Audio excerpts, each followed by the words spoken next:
प्रायद्वीपीय नदियों में महानदी, गोदावरी, कृष्णा, कावेरी, नर्मदा, ताप्ती, ये सभी प्रायद्वीपीय नदियाँ हैं। तो इनके बारे में हम जरा आज देखते हैं इस टॉपिक में। प्रायद्वीपीय भारत की मुख्य जल विभाजक का निर्माण पश्चिमी घाट द्वारा होता है, जो पश्चिमी तट के निकट उत्तर से दक्षिण की ओर स्थित है। पश्चिमी घाट के बारे में आपको पिछली वीडियो में बता चुका हूँ। देखिए, ताप्ती नदी से लेके कन्याकुमारी तक विस्तृत पर्वत श्रेणी को ही कहा जाता है पश्चिमी घाट, और ये दक्षिण में एक प्रमुख जल विभाजक का काम करती है। इससे एक ओर तो पश्चिमी घाट से निकलने वाली नदियां बंगाल की खाड़ी में चली जाती हैं, दूसरी ओर अरब सागर में चली जाती है। तो ये जल विभाजक का कार्य करती है। ठीक, प्रायद्वीपीय भाग की अधिकतर मुख्य नदियां जैसे महानदी, गोदावरी, कृष्णा, कावेरी पूर्व की ओर बहती है। महानदी, गोदावरी, कृष्णा, कावेरी पूर्व की ओर बहती है। यानी अगर ये पूर्व की ओर बहती हैं, इसका मतलब हुआ कि ये बंगाल की खाड़ी में गिरती हैं। ठीक, ये नदियां अपनी मुहाने पर डेल्टा का निर्माण करती हैं।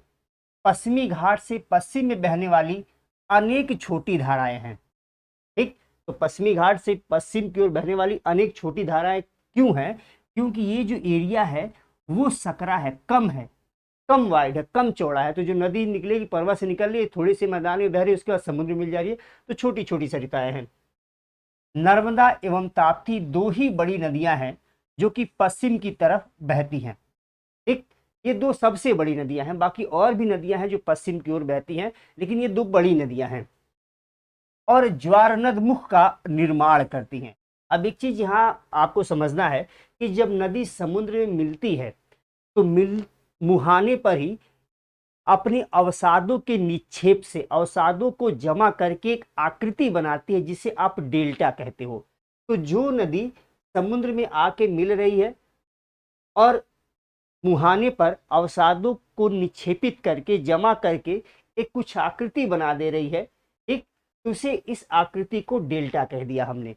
ठीक, लेकिन कुछ ऐसी नदियां हैं जो इस प्रकार की आकृति नहीं बनाती। क्यों नहीं बनाती, अभी बता रहा हूं। तो उसे कहा जाता है ज्वारनद मुख। यानी डेल्टा नहीं बनाती तो कुछ तो बनाएंगी, तो ज्वारनद मुख बनाती है।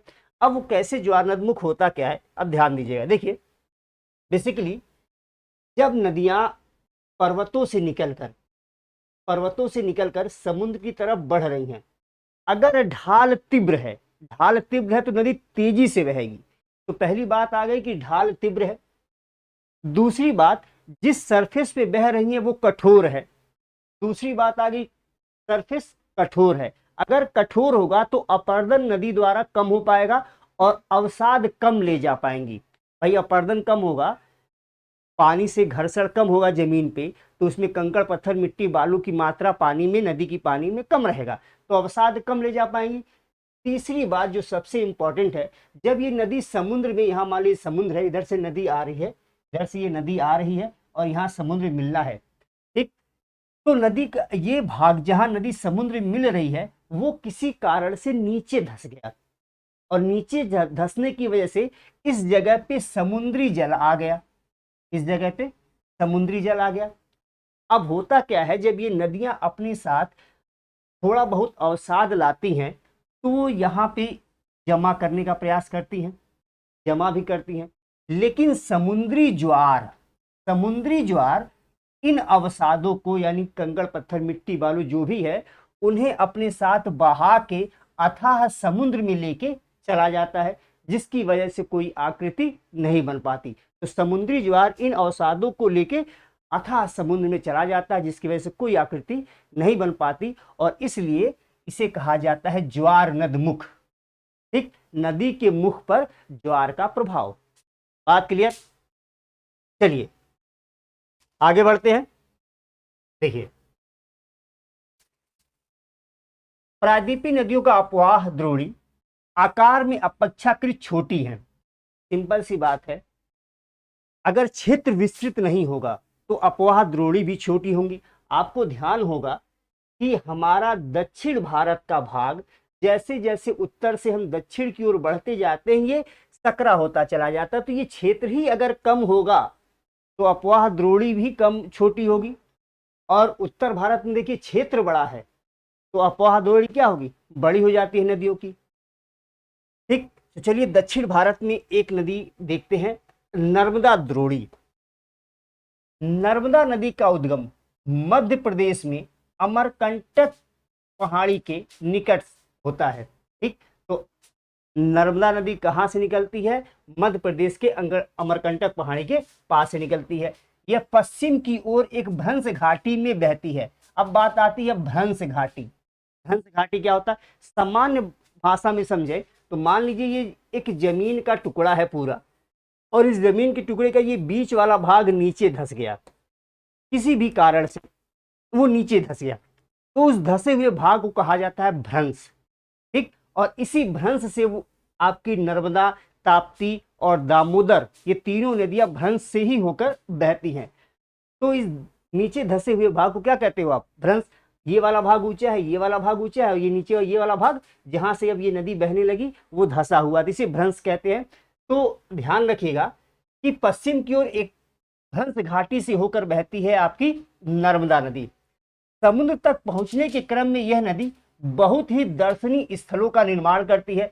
जबलपुर के, ध्यान रखिएगा, मध्य प्रदेश में एक जगह है जबलपुर, और जबलपुर में एक जगह है भेड़ा घाट, और भेड़ा घाट में नर्मदा नदी सफेद संगमरमर के ऊपर गार्ज बनाती है और ऊपर से नीचे गिरती है तो एक जलप्रपात बनाती है, और उस जलप्रपात का नाम है धुआंधार जलप्रपात। ठीक, तो धुआंधार जलप्रपात नर्मदा नदी द्वारा बनाया जाता है मध्य प्रदेश के भेड़ा घाट में, वहां सफेद संगमरमर के ऊपर से नदी बहती है। ठीक, अब आप सोचिए सफेद संगमरमर के ऊपर से अगर नदी बह रही है और सूर्य की किरणें पड़ेंगी उस पर तो कितना प्रकाशित होगी, कितना अधिक रिफ्लेक्शन होगा, कितनी लाइटिंग लगेगी, लाइट दिखेगी आपको। तो ये बड़ा ही मनमोहक दृश्य होता है। चलिए आगे बढ़ते हैं।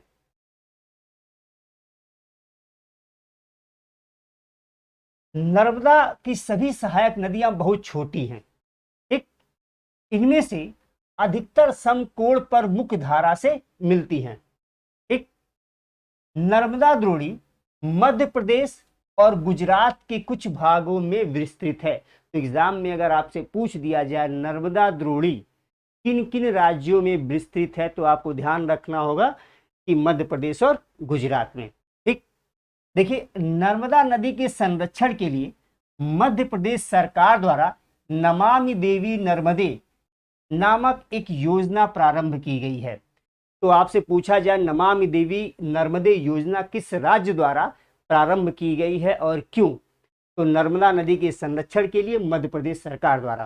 ठीक, आगे देखते हैं तापी नदी या ताप्ती नदी। ठीक, इसे आप ताप्ती भी बोलते हो या तापी भी बोलते हो।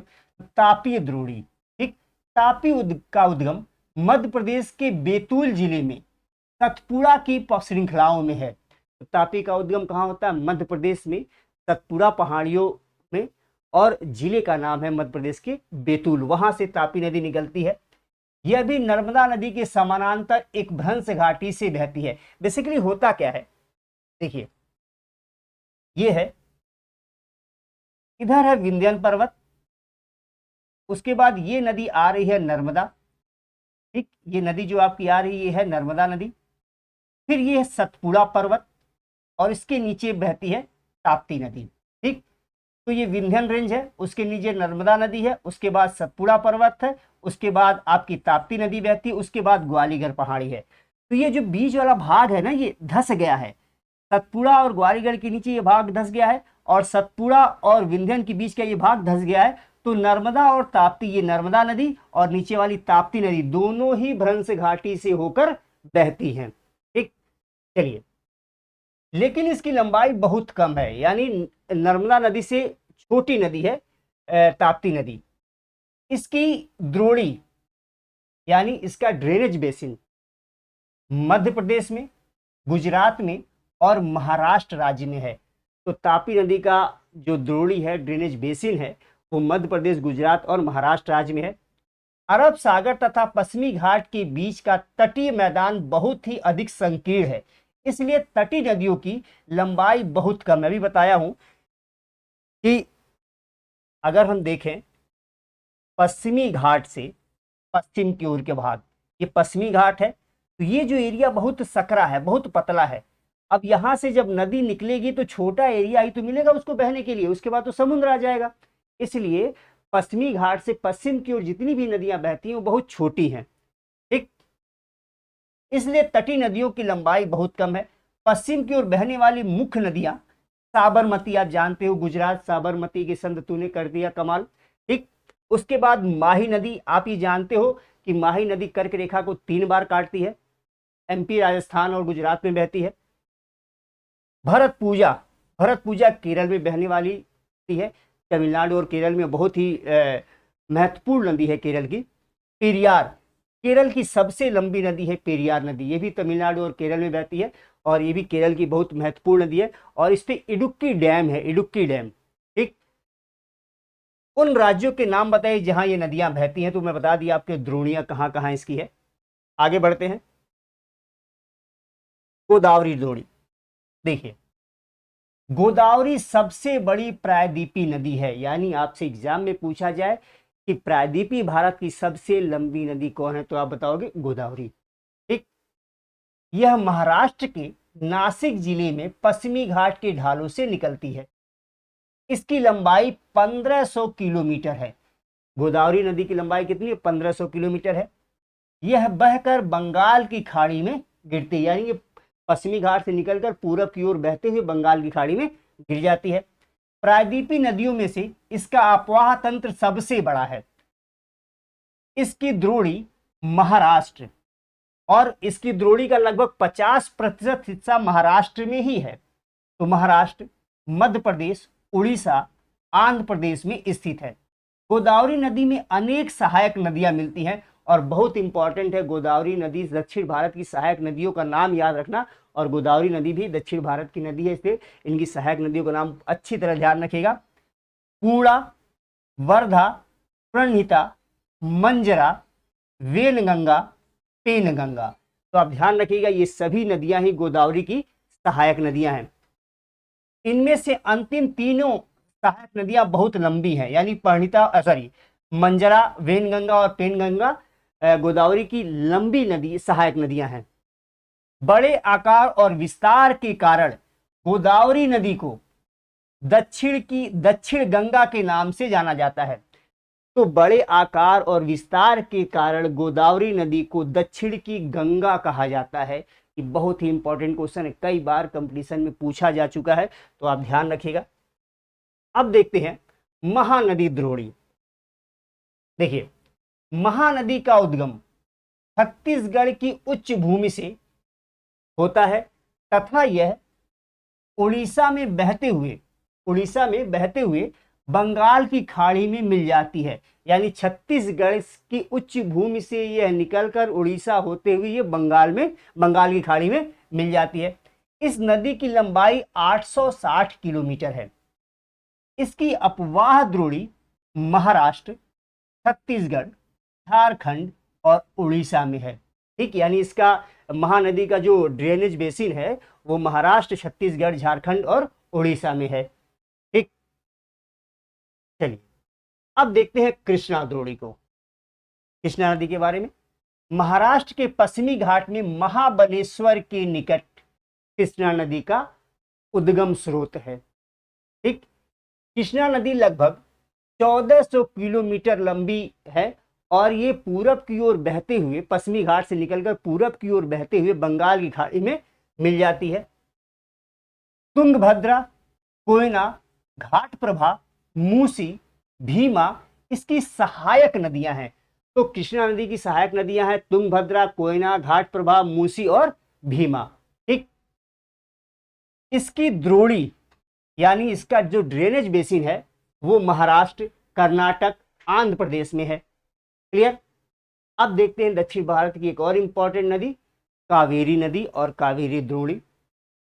पश्चिमी घाट के ब्रह्मगिरी श्रृंखला से ये निकलती है, यानी कावेरी नदी का उद्गम सोर्स जो है वो ब्रह्मगिरी, जो पश्चिमी घाट का ब्रह्मगिरी क्षेत्र वहां से है। तमिलनाडु के कुंडलूर के दक्षिण में बंगाल की खाड़ी में मिल जाती है। इसका मतलब पश्चिमी घाट के ब्रह्मगिरी से निकलकर पूरब की ओर बहते हुए ये तमिलनाडु के कुंडलूर के दक्षिण में बंगाल की खाड़ी में ये मिल जाती है। इसकी लंबाई 760 किलोमीटर है और इसकी प्रमुख सहायक नदियां हैं अमरावती, भवानी, हेमवती और काबिनी। ठीक, ध्यान रखिएगा, कावेरी नदी की सहायक नदियां हैं अमरावती, भवानी, हेमवती और काबिनी। आगे बढ़ते हैं। देखिए, भारत में दूसरा सबसे बड़ा जलप्रपात कावेरी नदी बनाती है। ठीक, और उसका नाम है शिव समुद्रम जलप्रपात। तो एग्जाम में पूछा जाए शिव समुद्रम जलप्रपात किस नदी पर स्थित है या कौन सी नदी बनाती है, तो कावेरी नदी बनाती है। ये कर्नाटका में स्थित है। ठीक, और ये भारत का दूसरा सबसे बड़ा जलप्रपात है। प्रपात द्वारा उत्पादित विद्युत मैसूर, बंगलोर, कोलार स्वर्ण क्षेत्र को प्रदान किया जाता है। यानी यहाँ हाइड्रो पावर प्रोजेक्ट स्थापित किया गया, जल विद्युत परियोजना स्थापित की गई है जहां विद्युत उत्पादन होता है और उस विद्युत को, उस इलेक्ट्रिसिटी को मैसूर, बेंगलोर और कोलार स्वर्ण क्षेत्र में भेजा जाता है। भारत का सबसे बड़ा जलप्रपात कौन है? अगर सबसे बड़ा का मतलब सबसे ऊंचा है, भारत का सबसे ऊंचा जलप्रपात कुंचिकल है। भारत का सबसे ऊंचा जलप्रपात कौन सा है? कुंचिकल। इन बड़ी नदियों के अतिरिक्त कुछ छोटी नदियां भी हैं जो पूर्व की तरफ बहती हैं। दामोदर, ब्राह्मणी, वैतरणी, स्वर्णरेखा, ये कुछ महत्वपूर्ण नदियां हैं जो कि पूरब की ओर बहती हैं, बंगाल की खाड़ी में मिलती हैं। आप इन्हें मैप में जरूर देखिएगा। अब देखिए, पृथ्वी के धरातल का लगभग 71% भाग जल से ढका हुआ है। 71% भाग जल से ढका हुआ है, लेकिन इसका 97% जल जो है वो लवणी है, सॉल्टी है, खारा है। ठीक, केवल 3% स्वच्छ जल के रूप में उपलब्ध है। यानी हमारे पीने के लिए केवल कितना जल है? 3% जल, बाकी सब खारा। इसमें भी 3/4 भाग हिमानी के रूप में है। यानी इस 3% का 3/4 भाग बर्फ के रूप में पर्वतों के ऊपर जमा है। तो इसका भी 1/3 भाग ही हमारे जल के रूप में पीने के लिए उपलब्ध है। अब बात आती है झीलों की। देखिए, कश्मीर घाटी तथा प्रसिद्ध डल झील, नाव वाले घरों तथा शिकारा से आप परिचित होंगे। आप देखते होंगे कि डल झील में हाउस बोट चलते हैं। ठीक, और इसके लिए ये बहुत फेमस है। देश विदेश के पर्यटक यहाँ आते हैं उसी हाउस बोट में रहने के लिए। ठीक, इस प्रकार आप अन्य झील वाले स्थानों पर भी गए होंगे भाई, नैनीताल, चिल्का झील, पुलिकट झील, सांभर झील, ठीक, भीमताल, ढेर सारी झीलें आप लोगों में से कई लोग गए होंगे। वहां नौकायन, तैराकी एवं अन्य जलीय खेलों का आनंद भी लिया होगा। सही बात है। आपको याद होगा एक मूवी आई थी बागी, उसमें छमछम वाला गाना था और उसमें देखे होंगे नौका दौड़ प्रतियोगिता होती है वल्लम कल्ली। ठीक, और वो होता है बेवनाड झील में। फिलहाल चलिए आगे बढ़ते हैं। कल्पना कीजिए अगर कश्मीर, नैनीताल, दूसरे पर्यटन स्थलों पर झील नहीं हो, तब क्या वे उतना ही आकर्षित करते जितना आज करते हैं? तो शायद नहीं। झील रहने से उस क्षेत्र की सौंदर्यता में वृद्धि हो जाती है। जैसे हमारे चेहरे में अगर किसी के सर पे बाल नहीं है, पूरा चेहरा है, तो कैसा लगे? सर बाल हट जाए तो कैसा लगेगा? तो आपकी सुंदरता कम हो जाती है। ठीक, कई लोग हेयर वीविंग कराते हैं बाल रखने की। सेम कंडीशन है, अगर किसी क्षेत्र में, पर्वतीय क्षेत्र या मैदानी क्षेत्र है, अगर वहाँ पे झील है, खासकर प्राकृतिक झील है, तो उस क्षेत्र का सौंदर्य बढ़ जाता है। ठीक, क्या आप अपने कभी यह जानने की कोशिश की है कि इन पर्यटकों को आकर्षित करने के लिए किसी भी स्थान पर झीलों का क्या महत्व है? आप देखिए, अगर डल झील नहीं होता तो क्या वहां शिकारा या हाउस बोट होते? नहीं होते। अगर ये नहीं होते तो पर्यटक क्या करने आते? पर्वतों को देख के चले जाते और भी पर्वत है वहां घूम के चले जाते। लेकिन फिर डल झील क्यों आते? फिर डल झील का तो महत्व हो गया ना। पर्यटकों के आकर्षण के अतिरिक्त मानव के लिए अन्य कारणों से भी झीलों का महत्व है। भाई झीलें पीने के लिए पानी देती हैं, सिंचाई के लिए पानी देती हैं, कई बार तो मछली पालन भी किया जाता है। एक पृथ्वी की सतह के गर्त वाले भागों में जहां जल जमा हो जाता उसे झील कहते हैं। वो सभी स्थान जो नीचे है, गर्त किसी भी कारण से गड्ढा बना है, वहां पानी जमा हो गया, उसे आप झील कहोगे। एक बड़े आकार वाली झीलों को समुद्र कहा जाता है। आप सुने होंगे कैस्पियन सागर। ठीक, बड़े आकार वाली झीलों को क्या कहते हैं? समुद्र कहते हैं।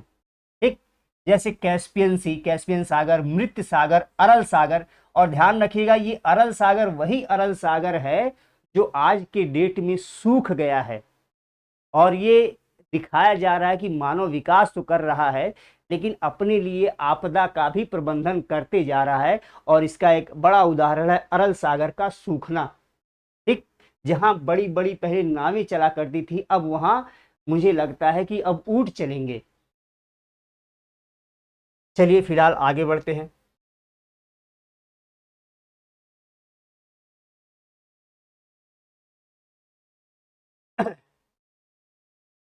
भारत में भी बहुत सी झीलें हैं।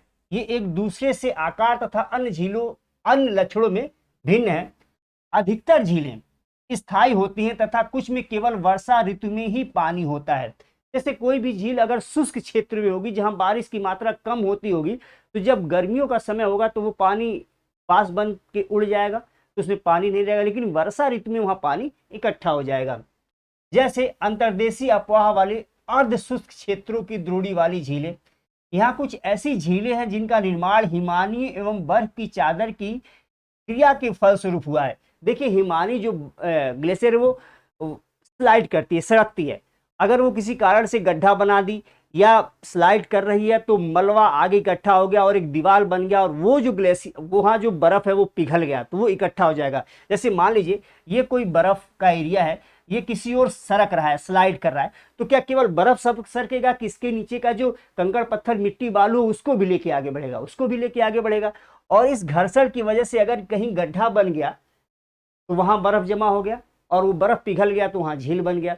दूसरा, इसके नीचे अगर जो कंकड़ पत्थर है सरकने की वजह से वो कहीं अगर आगे बढ़ के अवरोध मिल जाए और वो दीवार के रूप में बन जाए तो ये सारा बर्फ इस जगह पे अटक जाएगा, और जब ये पिघलेगा तो यहाँ पानी आ जाएगा तो झील बन जाएगा। तो हिमानियों द्वारा भी झील का निर्माण होता है, जबकि कुछ अन्य झीलों का निर्माण वायु द्वारा होता है।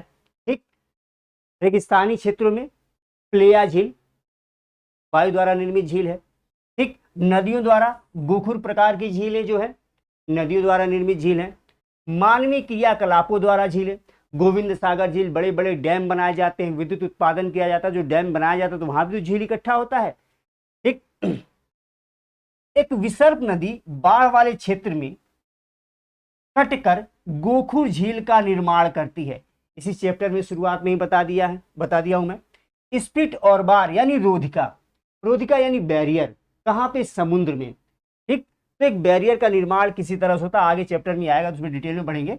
तो रोधिका द्वारा तटीय क्षेत्रों में लैगून का निर्माण होता है। ठीक, तो ध्यान रखिएगा सामान्य रूप से समुद्र द्वारा निर्मित झील को लैगून कहा जाता है। ये खारे पानी की झील होती है, तो समुद्र द्वारा निर्मित जो झील है वो लैगून है और ये खारे पानी की झील है। जैसे कि चिल्का झील, पुलिकट झील, कोल्लेरू झील।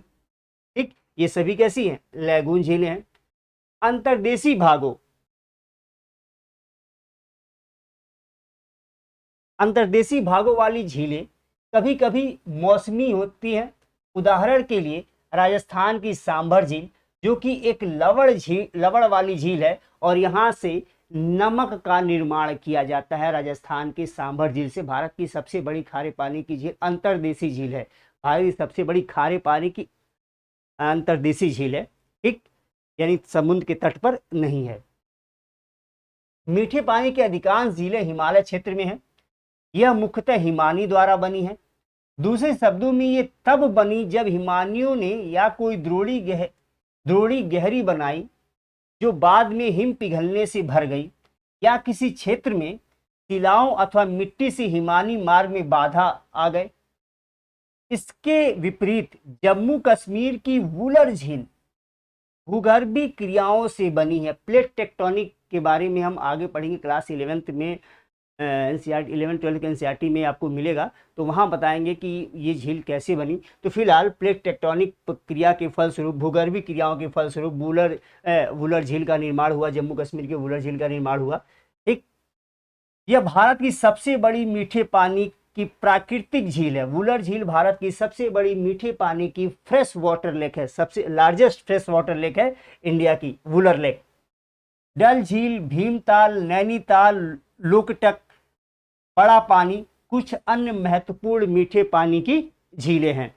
ठीक, इसके अतिरिक्त जल विद्युत उत्पादन के लिए नदियों पर बांध बनाने से भी झील का निर्माण होता है, जैसा अभी मैं आपको बता चुका हूं। जैसे गुरु गोविंद सागर झील, जो कि भाखड़ा नागल परियोजना का अंग है। तो भाखड़ा नागल डैम बनाया गया तो गुरु गोविंद सागर झील का निर्माण हुआ। उसके बाद आप देखोगे गोविंद वल्लभ पंत जलाशय रिहंद नदी पर। चलिए आगे बढ़ते हैं। झीलें मानव के लिए अत्यधिक लाभदायक होती है। एक झील नदी के बहाव को सुचारू बनाने में सहायक होती है। अत्यधिक वर्षा के समय यह बाढ़ को रोकती है। सूखे के मौसम में पानी के बहाव को संतुलित करने में सहायक होती है। यानी जब सूखा आ जाए, नदी में पानी नहीं है, तो पानी का प्रवाह भी दे देती है नदियों को। झीलों का प्रयोग विद्युत उत्पादन में भी किया जा सकता है। ये आसपास के क्षेत्रों की जलवायु को सामान्य बनाती हैं, जलीय परितंत्र को संतुलित रखती हैं, झीलों की प्राकृतिक सुंदरता व पर्यटन को बढ़ाती हैं। झीलों की प्राकृतिक सुंदरता तथा पर्यटन को बढ़ाती हैं, हमें मनोरंजन प्रदान करती हैं। अब देखिए, अब देखते हैं नदियों का अर्थव्यवस्था में महत्व। अब देखिए कि आज के पहले जब हम इतने आधुनिक नहीं थे, इतनी टेक्नोलॉजीज हमारे पास नहीं थी, तो पहले के समय में नदियों के किनारे ही बड़े बड़े नगर बसाए गए हैं। कारण क्या था? सबसे पहले तो वो पीने के लिए जल उपलब्ध करा देते, दूसरा सिंचाई के लिए जल उपलब्ध करा देते, तीसरा नदियों के किनारे की जो भूमि है वो बहुत उपजाऊ होती। इसीलिए जो भी बड़े नगर बसे हैं आमतौर पे प्राचीन काल में नदियों के किनारे ही बसे हैं। साथ में यातायात के लिए भी वो सुविधा प्रदान करती थी।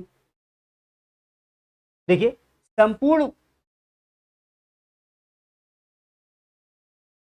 संपूर्ण मानव इतिहास में नदियों का अत्यधिक महत्व रहा है। नदियों का जल मूल प्राकृतिक संसाधन है तथा